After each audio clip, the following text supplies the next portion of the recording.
Hello everyone, this is Ayush Singh and welcome to your favourite channel Singhpedia. आज हम लोग पढ़ने जा रहे हैं एक नया chapter new empires and kingdoms का। हमारा सबसे पहला टॉपिक जो कि है prashastis and what they tell अस।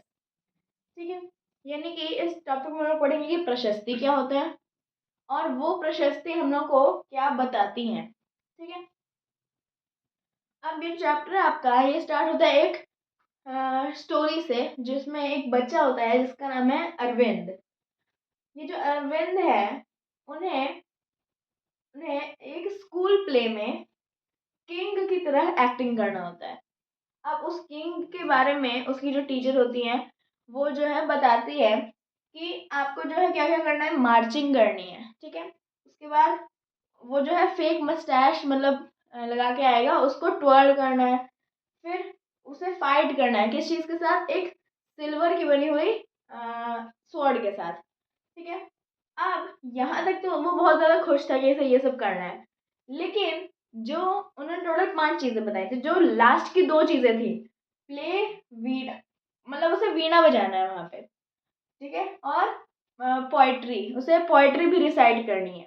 जैसे ये सुना उसने तो वो डरा तो नहीं, लेकिन वो कंफ्यूज हो गया कि ऐसा कौन सा किंग है जो कि म्यूजिशियन है। अब म्यूजिशियन किंग ऐसे वो उसने वंडर किया कि ये ऐसा कौन सा किंग है, कौन सा था वो। ठीक है, तो उस किंग का नाम था समुद्रगुप्त। ठीक है, अब ये समुद्रगुप्त के बारे में हम लोग पढ़ते हैं और फिर हम लोग प्रशस्ति के बारे में पढ़ेंगे और वो हमें क्या बताती है इसके बारे में भी। तो the most famous and the best ruler of Gupta empire, यानी कि जैसे ही मौर्यन एम्पायर खत्म हुआ तो छोटे छोटे और डायनेस्टीज आने लगी। ठीक है, जैसे एक बड़ा एम्पायर खत्म होगा तो बहुत सारे नेटिव रूलर्स आने लगेंगे वहाँ पे। ठीक है, पर उन्हीं में से एक रूलर जो है बहुत ज़्यादा मतलब मौर्यन एम्पायर की तरह फैल जाता है, जिसका नाम है गुप्ता एम्पायर। ठीक है, अब ये इस गुप्ता एम्पायर में जिसने सबसे ज़्यादा इसको एक्सटेंड किया, ठीक है, वो था हमारा समुद्रगुप्त। ठीक है, ये सबसे इसलिए हम लोग इसे सबसे फेमस और बेस्ट रूलर बोलते हैं। ठीक है, अब we know about him from a long inscription on Ashokan pillar. तो हम लोग को समुद्रगुप्त के बारे में पता कैसे चलता है, तो एक लॉन्ग इंस्क्रिप्शन जो है लिखवाई गई है कहाँ पर, तो एक अशोकन पिलर पे। ठीक है, अब इस जो लॉन्ग इंस्क्रिप्शन, ये एक बहुत स्पेशल टाइप की इंस्क्रिप्शन होती थी, इसलिए हम लोग इन इंस्क्रिप्शन को बोलते थे प्रशस्तिज। ठीक है, अब प्रशस्तिज का मतलब क्या होता है, यहाँ पे प्रशस्तिज की स्पेलिंग गलत है। ठीक है, इन्हें हम बोलते हैं प्रशस्तिज। प्रशस्ति जो है पोम लाइक कॉम्पोजिशंस होती हैं, यानी कि जो पोएट्स होते थे वो यहाँ पे पोएम लिख देते थे, और मतलब पोएम जैसी होती थी, ये पोएम ही नहीं होती थी, एकदम राइमिंग नहीं होंगी, लेकिन मतलब वो पोएट्स लिखते थे। ठीक है, रिटन बाय पोएट्स यहाँ लिखा भी हुआ है। ठीक है, अब ये प्रशस्ति क्या होती है, प्रशस्ति जो है एक संस्कृत वर्ड से डिराइव हुआ है। डिराइव हुआ, ये संस्कृत वर्ड है ही, उसको बस हमने इंग्लिश में प्रशस्ति लिख दिया है। ठीक है, अब इसका हिंदी ट्रांसलेशन क्या है, प्रशंसा। ठीक है, प्रशंसा मतलब किसी की तारीफ करना। ठीक है, और प्रशंसा और इंग्लिश में मतलब वो इसका इन प्रेज ऑफ, यानी कि अगर कोई पोएट एक इंस्क्रिप्शन मतलब लिखवा दे किसके मतलब किसी के तारीफ में, और किसकी तारीफ में, किसी रूलर की तारीफ में, तो उसे हम लोग प्रशस्ति बोलते हैं। और ये जो एक स्पेशल काइंड का इंस्क्रिप्शन भी है।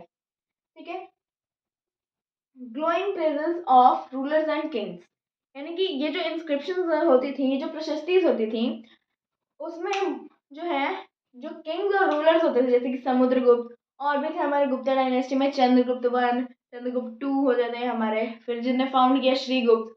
और ये जो थे मतलब ये जो रूलर्स थे उनके ग्लोइंग प्रेजेस मतलब कुछ लोग जो थे ऐसे प्रेज करते थे कि कुछ लोग झूठ भी लिख देते थे उनके बारे में। ठीक है, इसलिए हम लोग जो है प्रशस्ति पे एकदम पक्का बिलीव भी नहीं कर सकते, क्योंकि हो सकता है बढ़ाई चढ़ाई करते हुए वो लोग कुछ झूठ लिख दिए हो। ठीक है, तो ऐसा भी होता था।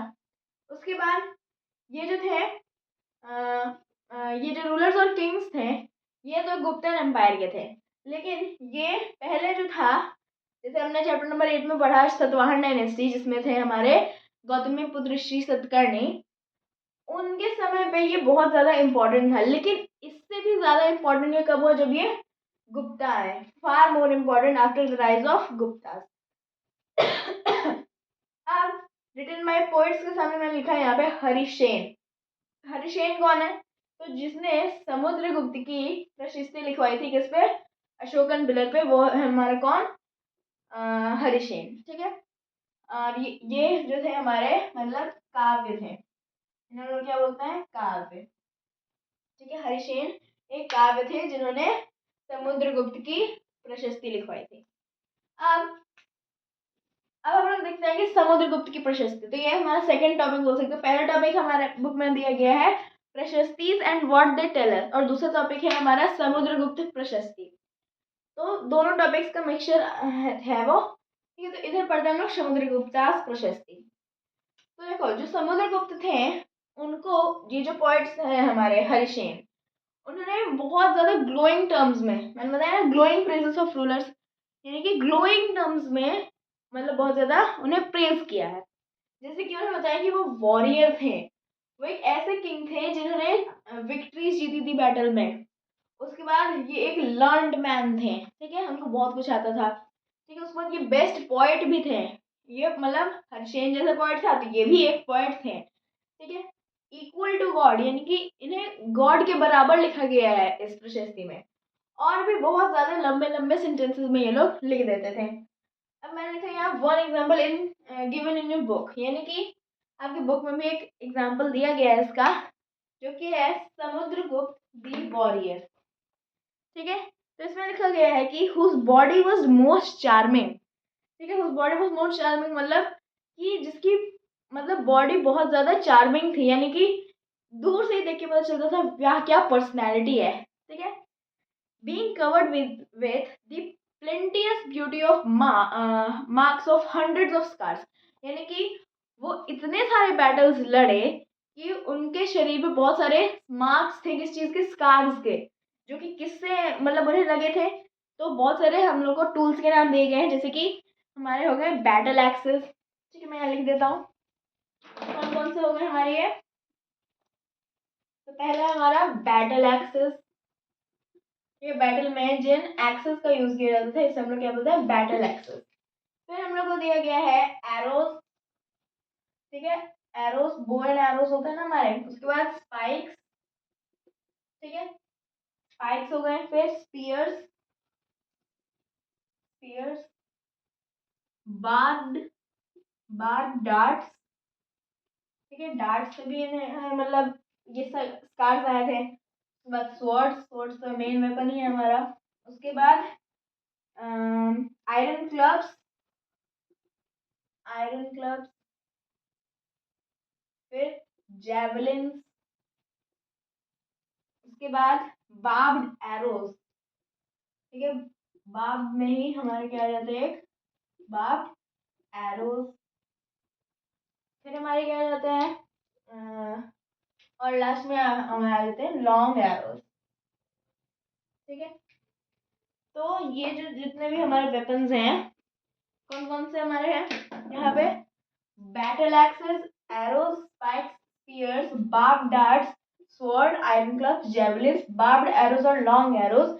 इन सब से वो उनकी जो बॉडी थी वो स्कार्स से, मतलब वो जो बैटल लड़े तो उन्हें बहुत सारी चोटें आई। ठीक है, जिनसे उनके शरीर पर स्कार्स बन गए, इसलिए लगता था कि इनकी बॉडी बहुत ज़्यादा चार्मिंग है।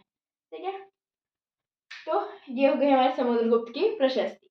ठीक है, तो ये था हमारा topic new empires and kingdoms का, जो कि था prashasti and what they tell us और समुद्रगुप्तास प्रशस्ति। अब लेकिन ये जो समुद्रगुप्तास प्रशस्ति है ये मैंने आपको आधा ही बताया, क्योंकि अगर मैं पूरा बता दूँ तो वीडियो बहुत ज़्यादा लंबी हो जाती। ठीक है, तो इसको हम लोग अगले वीडियो में हम लोग कंटिन्यू करेंगे। ठीक है, तो आई होप कि आपको ये टॉपिक समझ में आ गए हों। अगर आपको इससे रिलेटेड कोई भी डाउट्स हैं तो आप मुझे कमेंट्स में पूछ सकते हैं। Thank you very much.